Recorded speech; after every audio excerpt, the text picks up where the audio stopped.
Les jours passent et les révélations s'accumulent dans l'affaire de la joggeuse de 17 ans qui avait déclaré avoir été enlevée. Une précédente accusation de l'adolescente datant de 2019 vient de refaire surface. Elle a été dépassée par son mensonge. Lisa, une adolescente vivant avec sa famille en Mayenne, a défrayé la chronique cette semaine avec l'histoire de son faux enlèvement qui risque de lui coûter cher. Alors qu'elle fera l'objet d'une procédure judiciaire suite à son mensonge, Le Parisien révèle dans son édition du samedi 13 novembre 2021 une précédente agression racontée par Lisa aux gendarmes, elle aussi jamais élucidée. Nos confrères précisent que lors de son audition, la jeune fille a évoqué une précédente agression datant de 2019. Elle a expliqué avoir été témoin d'un cambriolage à son domicile de Saint-Brice. Elle avait en effet alerté la gendarmerie en 2019 et avait déclaré qu'elle était seule chez elle quand elle est tombée nez à nez avec des voleurs qui l'auraient bousculée avant de prendre la fuite. Sans rien voler sur place.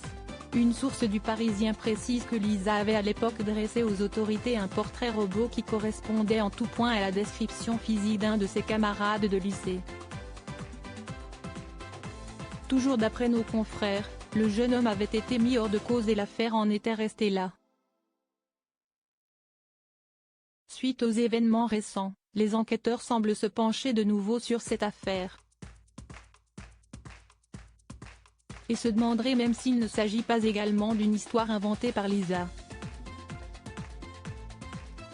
Elle a reconnu avoir menti et n'avoir pas été enlevée c'est un fait divers qui a tenu la France en haleine pendant plusieurs jours.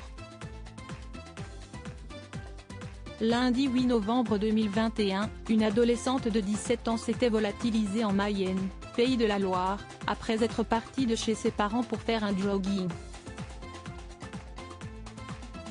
Le lendemain, 200 gendarmes étaient mobilisés pour tenter de la retrouver. La jeune lycéenne était retrouvée vivante le mardi soir dans un restaurant de Sablé-sur-Sarthe, à environ 10 km de la zone où elle était partie faire son jogging. Selon le maire de la ville Nicolas Lelière, elle était extrêmement choquée.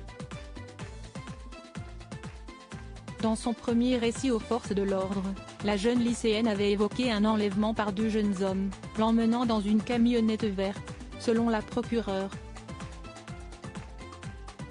Retournement de situation vendredi. À nouveau interrogée par les gendarmes, qui semblaient avoir de gros doutes sur la version donnée par la jeune fille, elle reconnaissait avoir menti et n'avoir pas été enlevée. La jeune fille a indiqué avoir menti, ne pas avoir été enlevée et s'être rendue à pied à Sablé-sur-Sarthe, la commune où elle avait été retrouvée mardi soir, a fait savoir dans un communiqué vendredi la procureure de la République de Laval, Céline Meignier. Elle s'est déclarée désolée d'avoir causé une mobilisation aussi importante, fera l'objet d'une procédure pour dénonciation d'infraction imaginaire, a précisé la magistrate. Elle a également expliqué aux gendarmes que les blessures qu'elle présentait sont d'origine accidentelle et qu'elle aurait notamment découpé son t-shirt avec une paire de ciseaux.